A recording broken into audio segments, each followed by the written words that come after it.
Salut la famille, bienvenue à Yaoundé au Cameroun. Donc actuellement, vous savez que je suis au Cameroun actuellement pour quelques jours pour nos nouveaux sites piscicoles. Mais là, j'ai fait la rencontre d'une pépite, mais franchement, d'un entrepreneur assez intéressant et il fallait absolument qu'il passe sur la chaîne. Donc on a fait la connaissance de Achille Fonou, qui est ici avec moi et qui va vous présenter son projet, mais vraiment magnifique. Donc restez connectés, asseyez-vous, prenez un café, un verre d'eau parce que ça va être super intéressant. Il va nous raconter comment est-ce qu'il est parti parce que là, j'en dis pas plus.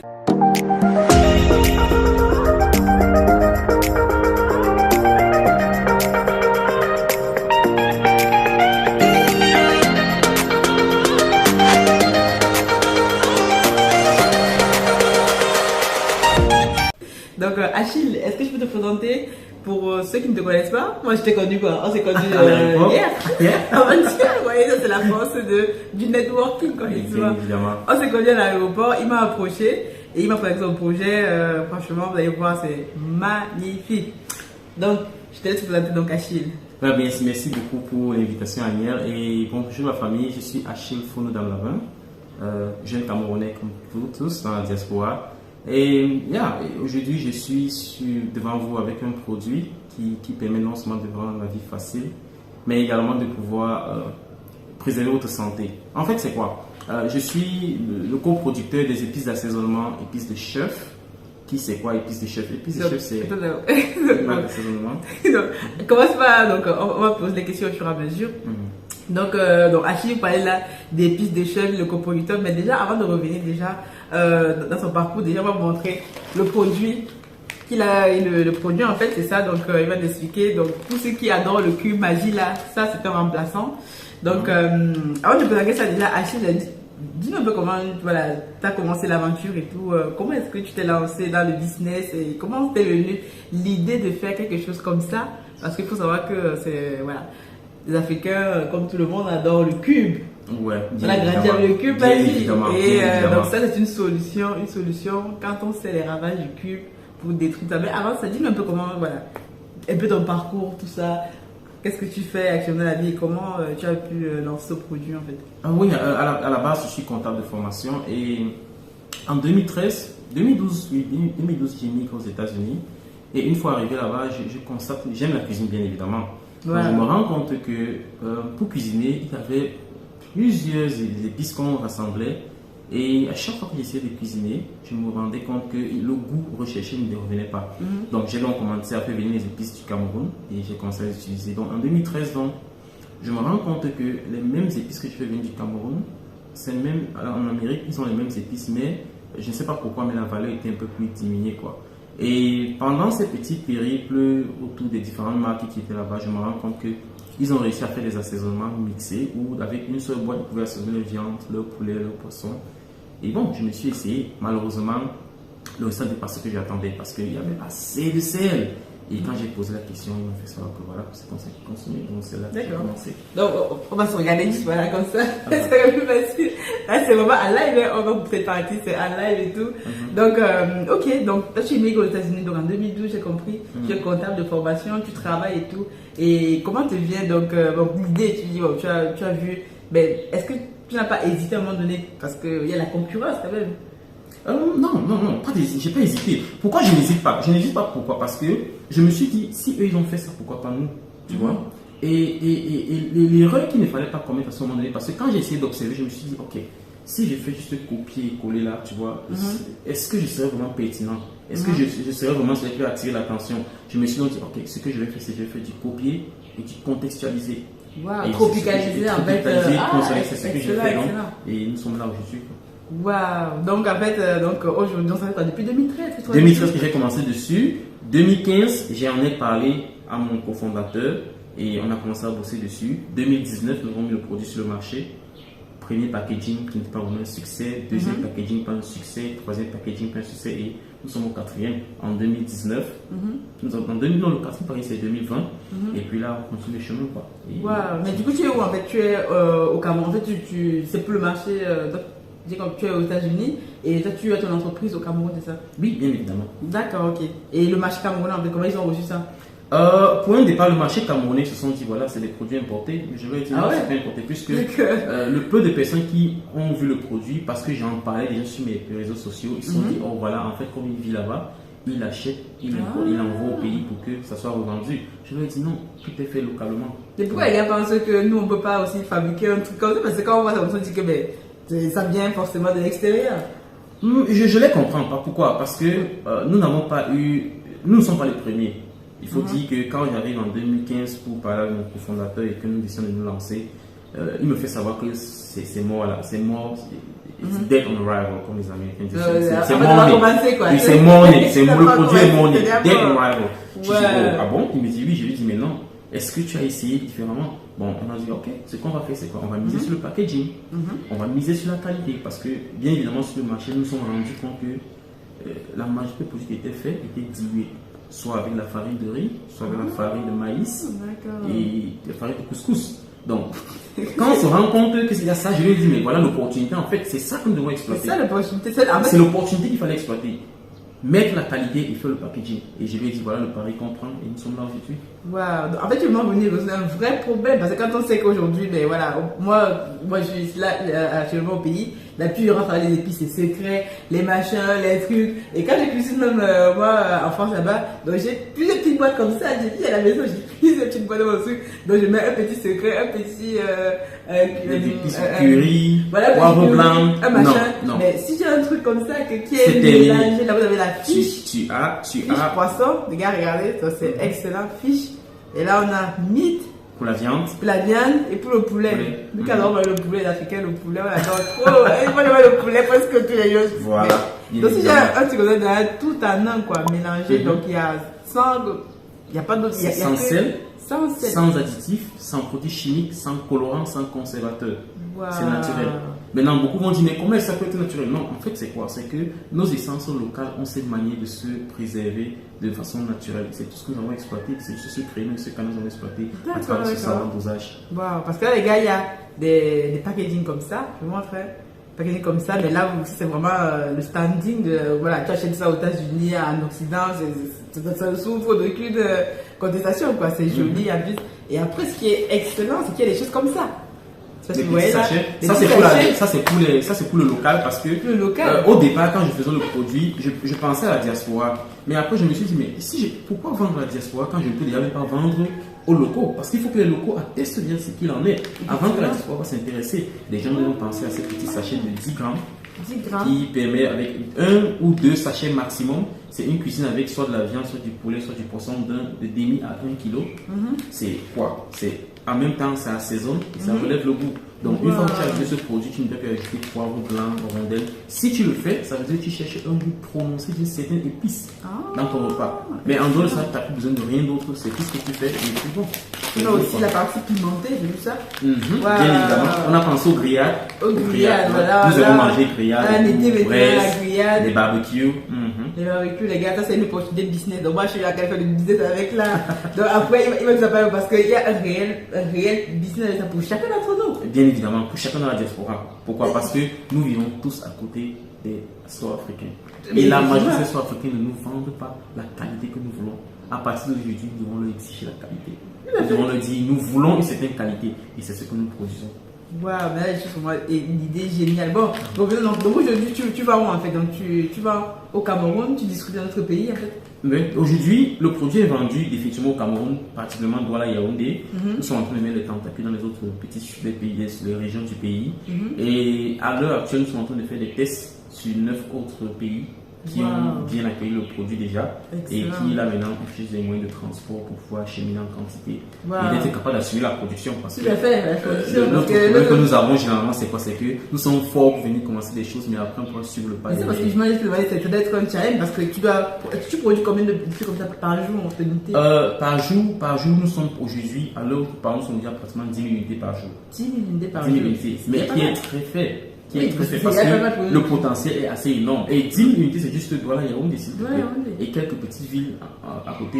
Mais non, imagine donc que s'il faut pouvoir. Et comment la population a accueilli ça? J'imagine que il y a peut-être des mamans qui préparent avec des personnes qui préparent avec. D'ailleurs, il y avait mon petit qui disait tout à l'heure que je vois souvent ça, mais je ne sais même pas où c'est.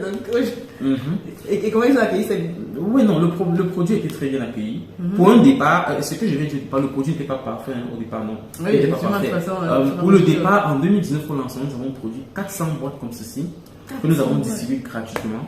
Waouh, ça c'est les mamans ont dégusté, elles ont critiqué. Il y en a qui ont dit c'était amer, il y en a qui avaient dit tellement de choses dessus, mais des critiques positives. Parce que nous n'avons pas mal pris ces critiques. Nous l'avons pris de manière positive, nous sommes allés travailler dessus, nous avons sorti ce produit fini. Mais sinon, au jour d'aujourd'hui, tout ce que je peux dire, c'est que l'erreur, c'est de ne pas consommer. Parce qu'une fois que tu as commencé, les gars, l'erreur, c'est de ne pas consommer. Écoute, la diaspora la consomme. Moi, je dois acheter ma part de paquet, là, je vais rentrer avec. Je vais même faire des business avec. Trop cool. Non, mais parce que c'est quelque chose que je dis, le cube, on sait que dans toutes les. Ou même les épices aujourd'hui, on sait que le cube est pas, mais on a vu les épices, mais en plus, nous en Occident, on n'a pas le temps. Non. Le temps, c'est l'argent. Donc, quand tu rentres le soir, moi, je dis, bon, je sors mon poulet là, même s'il est encore congelé, je le décongèle rapidement, je mets ça dedans et je suis que j'ai, voilà, le goût authentique. Le goût authentique du pays sans te casser la tête. Et je dis, je cuisine. Ça, j'aime la cuisine. Je le fais merveilleusement, que ce soit du ndolé, du concha, en fait, tout ce qu'on connaît, ça, moi, je mange traditionnel, en déjà. Donc, ce qui se passe avec ces produits, c'est que ça te donne le plein contrôle sur la quantité de sel que tu consommes. La majeure partie d'entre nous en Occident aujourd'hui, qu'est-ce qu'on fait?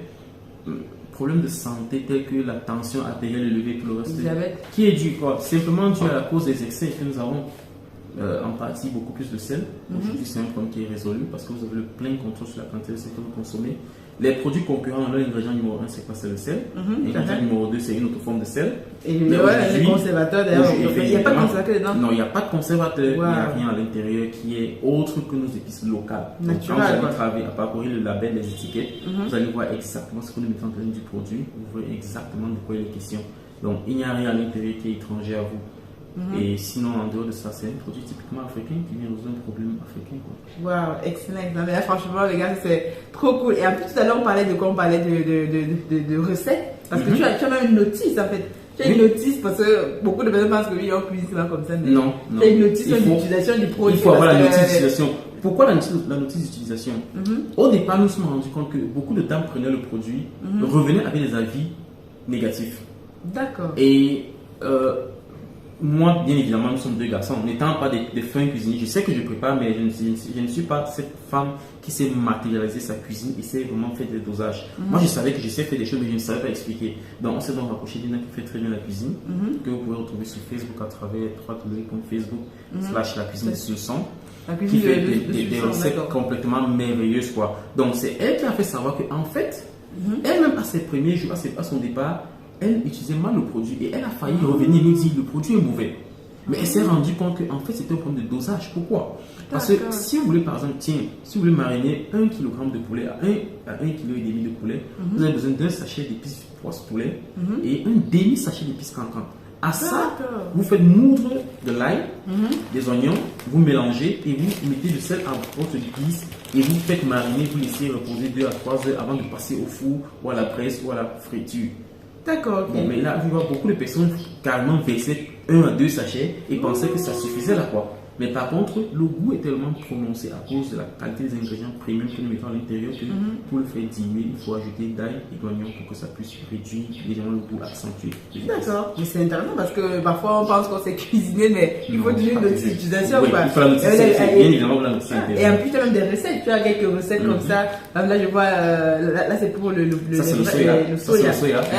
La campagne qui a envoyé le soya là, voilà, c'est qui ouvre pour le soya. Donc, des braises. Et tout ça, donc c'est excellent. C'est excellent. Donc aujourd'hui, on disait, donc je distribue donc Cameroun et ailleurs, donc tu veux aussi t'étendre. Bien évidemment. Est-ce que la diaspora peut commander et importer? Bien évidemment, la diaspora peut commander et importer. Pour le moment, nous n'avons pas encore de disponibilité à quelqu'un. Nous ne pouvons pas être producteurs et distributeurs. Tout à fait. Actuellement, je suis peut-être le distributeur aux États-Unis, mais je le fais parce que c'est un vide qui est là. Je le fais pour le moment. Mais est-ce que je suis à ma place? Non. Ma place, c'est le producteur. Et maintenant, il faut que d'autres personnes puissent venir prendre plus que quoi. Si ce n'est pas fait aujourd'hui, les étrangers viendront me chercher demain pour aller revendre. Les gars, une opportunité de business. Donc, moi, je vais venir revendre, distributeur, peu importe. Donc partout dans le monde, vous pouvez contacter Achille. vous devenez distributeur. Voilà, vous prenez votre commission. En plus, les Africains sont partout. Partout, il y a toujours un truc africain à côté. Bien évidemment. Dans chaque ville, parce qu'on ne peut pas passer, il y a qui mangent africain tous les jours comme toi et qui adorent cuisiner, et même les Européens. Bien les évidemment. Européens, moi, quand je ramène des épices comme ça et tout, je fais que ça, mes familles, ils adorent. Donc, parce que c'est. Donc, les gars peuvent devenir distributeurs, revendeurs, voici de opportunités, business, de boulevard, et là, comme disait la Chine. Il ne peut pas tout faire, en fait. Donc, lui, il est du côté de la production, et derrière, c'est ça qu'on connaît tous les multinationales aujourd'hui. Bien évidemment. Produisent, et derrière, Il y a les des distributeurs, j'ai même le système du MLM, fait que les gens, tu parles du produit du bouche à oreille, en fait. Donc, les gars, n'hésitez pas, vous n'avez plus d'excuses. Produit par un Africain, pas les Africains. Pour les Africains. Pour les Africains et pour résoudre un problème. Typiquement africain. Typiquement africain, quoi. Mais en tout cas, franchement, je suis réellement intéressé par cette solution. Donc, bon, qu'est-ce que voilà, là maintenant, on va parler des challenges en fait, parce que quand on voit ça comme ça, on peut dire waouh, c'est super cool, Hachi, voilà, c'est tombé comme ça, mais ça fait comme depuis 2013 que le gars travaille sur sa solution, il a fait du R&D, il a fait des échecs, il a fait. Qu'est-ce que tu peux, voilà, quels sont les challenges que tu as particulièrement rencontré dans la mise en place de ce produit sur le marché? C'est déjà l'acceptation du produit. Déjà d'accepter que ça peut être fait par nous, pour nous. Ça a été l'un des premiers challenges. Le deuxième challenge, c'est le fait que je me suis lancé dans le néant. J'ai juste vu des choses, j'ai été intéressé. Je me suis dit, mais pourquoi pas nous? Tu vois, et j'ai commencé à le faire sans repère. Mais au fur et à mesure que j'avançais, à chaque fois que je faisais une erreur, j'essayais de nous remettre en question. C'est l'audace en fait. Voilà, l'audace fait que tu commences un truc comme ça, et voilà, c'est au fur et à mesure que tu apprends. Donc je me rappelle les tout premiers produits. J'avais acheté 20 boîtes, comme si j'avais acheté 20 boîtes que j'ai expédiées. J'ai dit aux gars, essayez avec. Ils ont mis sous le lit. Ça fait 2 ans sous un lit. Ah bon? Et je débarque, je dis, mais c'est où? On me dit, oh non, tu sais, c'est un marché saturé, ça ne peut pas fonctionner. Je dis, mais non, allons essayer. Et on a essayé, puis nous voilà aujourd'hui, quoi. Ils sont là. Excellent. Non, oui, les gars, c'est toujours.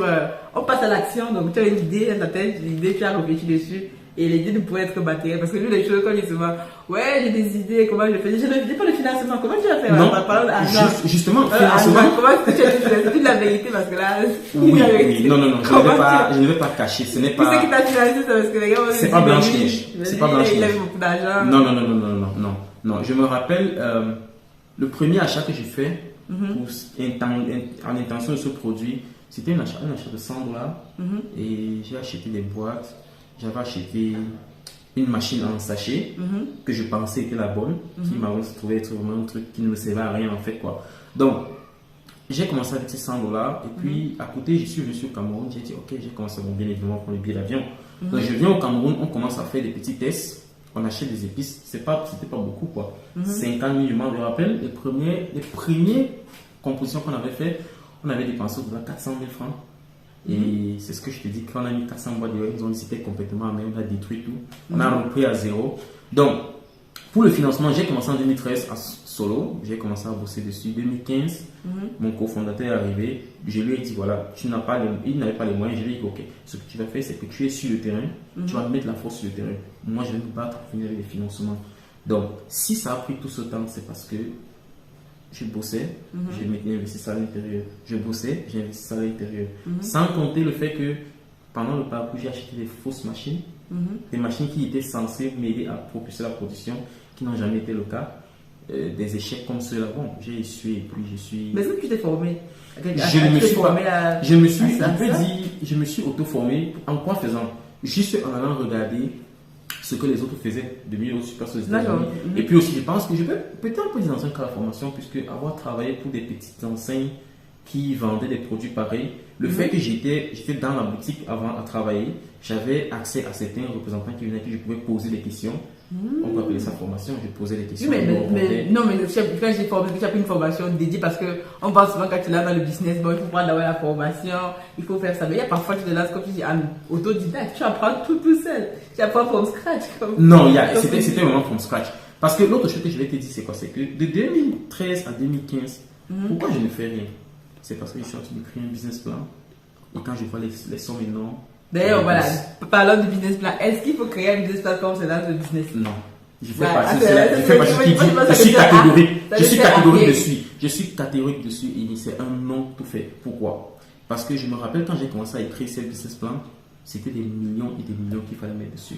Mais quand j'ai emboîté le pas et j'ai commencé à dépenser, 100 dollars sortis, 200, et je me suis retrouvé en train de mettre l'argent sans même savoir que j'étais en train de mettre rien à l'intérieur, tu vois. J'ai lancé en 2019, c'est en 2021 que j'ai fait le business plan et que j'ai vraiment fait ressourcer le business model. Mais tu vois que tout ce temps-là, tout ce que j'ai fait, c'était juste de noter ce que j'ai dépensé. Et je me suis retrouvé en train de noter et de dépenser ce que je voyais dans le business plan, mais sans m'en rendre compte. Pourquoi? Parce que c'était un petit pas, un petit pas, un petit pas. Mais par contre, si j'avais un business plan devant moi, de 2013 à 2015, j'ai pas pu faire le bon. Parce que le business plan me décourageait carrément. Et j'en parlais à mon entourage qui me disait, mais tu rêves trop là. C'est ça, parce que l'une des trucs que moi je me suis rendu compte, c'est que chaque fois que je lançais et tout, on va faire le business plan, on va écrire, on va rédiger, mais finalement, quand tu sors, tu me dis, tu sors avec une facture de, je sais pas, 1 million, tu vois dans peur, tu dis que la ici. Alors quand tu commences petit à petit, c'est comme ça mon chef aussi. J'ai commencé petit à petit à investir avec les petits fonds et au fur et à mesure. Donc les gars, il ne faut pas hésiter à sauter. De sauter, sauter le passé, lancer, donc commencer avec vos petits moyens. Et surtout, parce qu'on dit souvent que aujourd'hui c'est la tendance pour être entrepreneur, mais toi tu es salarié. Moi je suis salarié. J'y suis encore. Et moi j'y suis encore. Moi, je pense même je suis d'accord avec ça, j'ai pas de problème. Et moi je pense même qu'il faut rester salarié tant que tu es sur ton business, ne peux pas te payer même 2-3 fois même pendant un an ou 12 mois. Parce qu'ils se oui, vous êtes entrepreneur, mais il faut que le salariat c'est bien. C'est vrai qu'aujourd'hui. On commence par là. C'est vrai qu'aujourd'hui, il faut donner les raisons un peu plus entrepreneur, le salarié. C'est ça que tu apprends de ça en fait. On te dit que oui, tu crois que quelqu'un d'autre et tout. C'est pas une mauvaise chose. Si vous savez comment est-ce que où est-ce que vous allez et ce que vous voulez. Le salariat n'est pas une mauvaise chose. C'est au contraire. C'est un levier parce que vous autofinancez. Personne, aucune banque ne voulait financer ce projet. J'en ai approché. Voilà, j'ai déjà le projet. On me disait, première chose, c'est que ton titre financier, je n'ai pas. Business plan, je m'avais trafiqué un truc avec, on dit oui, c'est beau et tout le reste. Qu'est-ce que tu as comme appareil? Je n'ai rien. J'ai dit, j'ai l'idée, j'ai le projet, c'est rentable et tout. Mais je pense que je vais leur dire merci de m'avoir dit non à ce moment donné. Pourquoi? Parce que je serais tombé dans cette euphorie de prendre l'argent, prendre l'argent. Mais je ne suis pas sûr que j'aurais modelé assez comme je l'ai fait aujourd'hui. Mais parce que ce sont mes sous qui sautaient à chaque pas, il fallait que je m'assure, je sois rigoureux dessus. Donc là, nous sommes avec ce projet aujourd'hui, c'est pas parce que la banque a de l'argent. Je peux retenir la banque aujourd'hui et puis ça sera facile. Oui, mais c'est parce que les choses en fait, comment ils disent, mais même une banque n'a pas, moi je suis une banque qui n'a pas une terre de financer. Est-ce que toi-même tu peux te financer? Quelqu'un vient, tu as ton projet business plan, déjà tu vas prendre un recul en fait. Mais déjà de financer un projet que si on voit que toi-même tu as investi. Tu vois un peu. Si on voit que toi-même tu as investi ton projet, tu travailles comme ce que j'ai en train de faire là. Les gens vont faire des levées de fonds et tu me disais parce qu'à la base, j'ai déjà investi mon propre argent. Et qu'il y a une preuve sociale. Et qu'il y a une preuve tangible qu'on peut venir regarder. Et là, tu es le crédit en fait. Aujourd'hui, on voit beaucoup d'Africains qui disent oui, mais je veux le business plan, je vais aller à la banque. Personne ne va vous financer, les gars. Personne. Même si vos parents vous financent, là, c'est mort. Parce que mais à plus forte raison, bien, mais quand j'ai commencé, par exemple, les parents faisaient pas des qui étaient sceptiques. Non. Concentre-toi sur ton boulot et puis fais ton argent et puis laisse tomber l'autre là, c'est au-dessus de toi. Mais je leur ai dit, ok, j'ai un rêve, je prends ça, je vais me donner les moyens de ce que je veux. Et bon. Nous sommes là, ça continue, c'est pas que le rêve n'est pas encore le rêve, comme il se un rêve sans action, c'est juste un souhait en fait. Ah, c'est juste un souhait. C'est juste un souhait en fait. C'est ça en fait, parce que quand on commence, on fait, mais généralement les parents, même la famille, c'est votre premier frein. Donc ça, il faut comprendre ça, c'est votre premier frein, parce que là, ne pas comprendre ce que tu fais. On te dit, tu veux faire ça, mais il y a le Magui, pourquoi nous on changerait pour venir? Effectivement. Non, c'est qu'il faut savoir solutionner un problème précis et un problème ponctuel. Et aujourd'hui, on sait les problèmes qu'il y a en Afrique. Il y a plusieurs reportages sur les réseaux sociaux qui montrent les critiques, des tonnes de critiques sur le cube traditionnel. Et les gens veulent une autre solution, mais une solution qu'ils ne trouvent pas. Donc, vous voyez qu'une fois également de plus, quand nous avons commencé en 2013 ou en 2015, est-ce qu'on savait qu'en 2022, il y aurait cette petite révolte qui est en train de se placer? Non, c'est que le travail amène la chance. Le travail appelle la chance. Maintenant, nous nous retrouvons au bon endroit, au bon moment. Exactement. Et ça va devenir ce que ça va devenir. Mais toi, tu crois à la chance ou pas? La chance, c'est le travail. Il n'y a pas de travail. C'est le travail. C'est le travail qui m'a amené. Parce que si je n'avais pas été persévérant, effectivement, j'aurais dû abandonner de la première époque et puis j'étais tranquille. Non, mais franchement, on peut rester longtemps, mais les gars, j'ai compris. C'est une solution pratique. Donc, et en plus, vous pouvez préparer, prendre ce produit, préparer pour vous-même, donc vous pouvez goûter, il distribue partout dans le monde, c'est possible. Aujourd'hui, il n'y a plus de limites. Et en plus, donc, vous pouvez donc même faire du business avec ça. Bien évidemment. Business, donc vous distribuez, vous contactez Achille, ou moi-même vous laissez un commentaire en bas, une description. On vous envoie d'ailleurs, nous avons déjà. Tu vas laisser tes coordonnées en plus d'avoir ta page Facebook, ta page Facebook. Bien évidemment. Il y a la page Facebook actuellement qui est www.épices-des-chefs. www.facebook.com épices des chefs. Et à côté de ça, nous avons également les réseaux sociaux. Pour le moment, ce n'est que Facebook. Ce n'est que Facebook. Et en ce qui concerne le numéro de téléphone, bon, il y a le 698. Pour ceux qui veulent contacter directement à l'usine, vous pouvez appeler le. Pour le moment, nous prenons pas les appels, mais je pense qu'à la longue, une fois qu'il y aura des gens qui seront établis, on aura besoin de prendre les gens directement vers nous. Vous allez voilà, vous aurez un service effectivement, bien évidemment. Pour le moment, parce que nous sommes en train de vulgariser le produit, de vouloir le mettre à la portée de tout le monde. Dans le numéro à contacter, c'est le 698 89 68 41. Ok, et là, vous directement à la porterie. Et je pense également qu'il y a des livrets, si vous allez le mettre ça en lien. On va les mettre aussi. Il y a un livret qui vous donne un détail parfait là-dessus. Désolé pour ceux qui parlent anglais.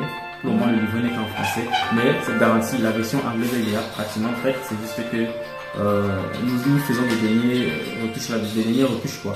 Donc c'est un peu ça. Ok, d'accord. Donc tu me disais, désolé, il y a un souci. Donc tu me disais, il y a des livrets en fait, des livrets disponibles avec des recettes de cuisine pour pouvoir aider les gens à consommer, à mieux appréhender le produit, quoi. Voilà, le produit. Ok, en tout cas, excellent. Excellent. Ok, donc comme disait Achille, donc ton entreprise c'est quoi? Donc c'est Food Processing Cameroun. Food Processing Cameroun. Processing. Donc ton usine de production est à Douala pour l'instant. Pour l'instant. D'accord. Donc on va vous mettre en fait en bas de description le petit livret, la page Facebook, les fiches techniques. Bon, après si vous avez vraiment beaucoup de questions, vous contactez Achille ou moi-même je vais essayer de faire le relais. Mais en tout cas, merci beaucoup Achille de nous avoir présenté la solution. C'est une solution claire et nette, pratique et pragmatique. Et voilà quoi. Mais franchement, je suis super content de t'avoir rencontré. Donc dis-nous juste en fait un dernier mot pour ceux qui veulent entreprendre, les Africains, pour ceux qui veulent rentrer la diaspora, qui veulent investir au pays. Au pays actuellement, donc on fait des choses. Est-ce que c'est facile? C'est pas facile. Mais ce que je vais dire, c'est que je ne sais pas comment beaucoup vont rattraper ça. Mais le premier secret, c'est que quand tu pars du pays, ne pars pas comme si tu ne revenais plus jamais.